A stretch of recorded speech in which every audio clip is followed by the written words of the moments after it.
Last week, Michelle engaged in a Facebook conversation with her friend, Susanna Perkins. Susanna's initial post was something about corporate greed, but then made a follow-up comment about, in quotes, why is that Americans used to be able to live off a single income for a family, close quotes. That comment inspired Michelle's speech today. This morning, Michelle is speaking from the Competent Communicator and doing project number 4, Research Your Topic, with the title of her speech, Surviving on a Single Family Income. Please welcome Michelle Detla.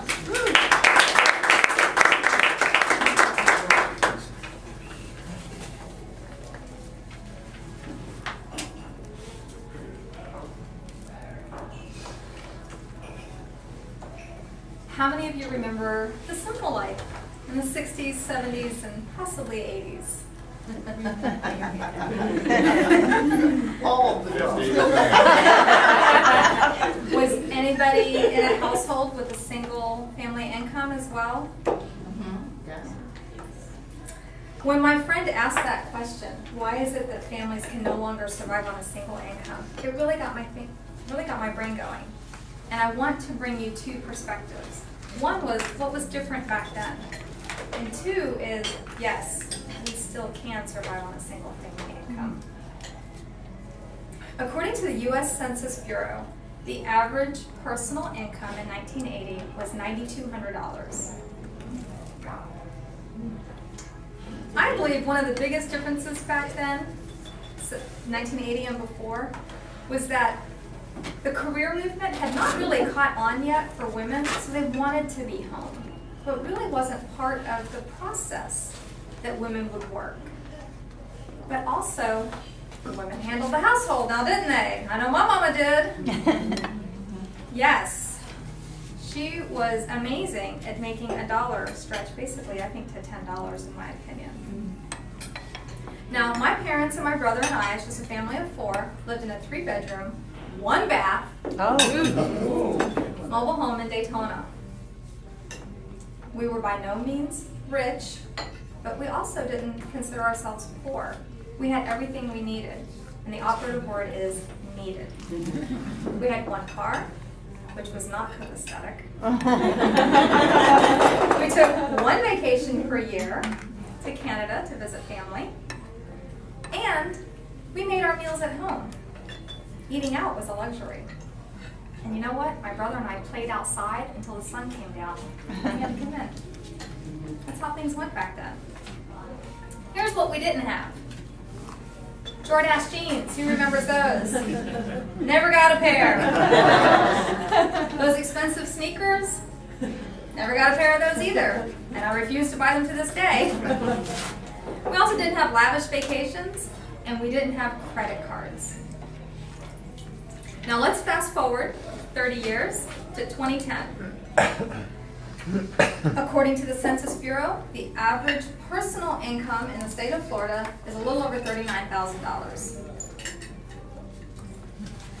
Every home I look at when I'm driving down the road looks like a mansion, some of which are in gated communities. Every household has at least 1 car per driving licensed person. And most Americans have 3.5 credit cards, according to creditcards.com. Wow. And on the revolving cards, the average American balance is a little over $15,000 per card. No. It's brutal. The biggest contrast I see from the 80s is really everything is disposable. We live in a disposable society, don't you think? Yes. Regardless of the products that we use that are disposable, I'm a huge fan of Summer China. Love my paper plates. Yes. Hate doing dishes. You probably will eat on paper plates. Get out of my house, I'm sorry. But also, it's cheaper to go out and buy something new as opposed to fixing something. What happens if your microwave breaks and it's not under warranty? Out. Let's go get a new one. That's how we live now. We don't see these types of repair stores that they used to have. But we also have a few new expenses in this age that we didn't have back then. We have cable, Oh. $50. Well, I only subscribe to basic cable. Okay. Used to subscribe, not anymore. Internet, $50. A landline. Now I have it under good authority that you can get the basic landline according to CPA Blake. About $20 a month. Who has basic line in their house? A basic? No call waiting. Oh. $20 a month. No call waiting, no forwarding, no digital voicemail. That's about $50 a month. Caller ID. Caller ID, forgot about that.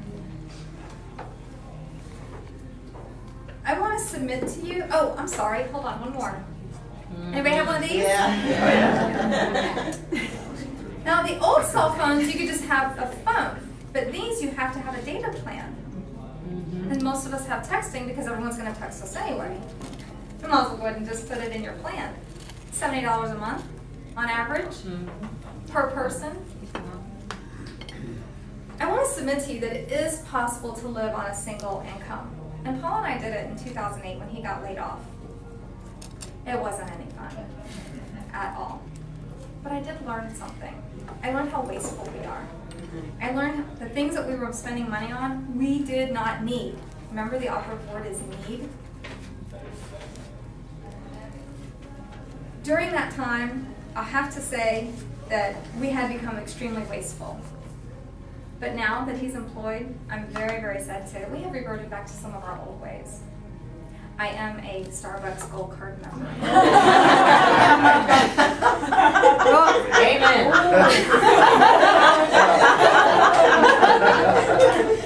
But we're not spending nearly as much as before when he was laid off, and our savings has grown. Hallelujah. I challenge you to review your household expenses and find out what is really necessary, whether it's a monthly expense or maybe your habits. I think that you'll be surprised because I do believe it is possible for a family to live on a single family income once they realize what their necessities are and make those decisions. And like Kathy said, it's about choices. Thank you.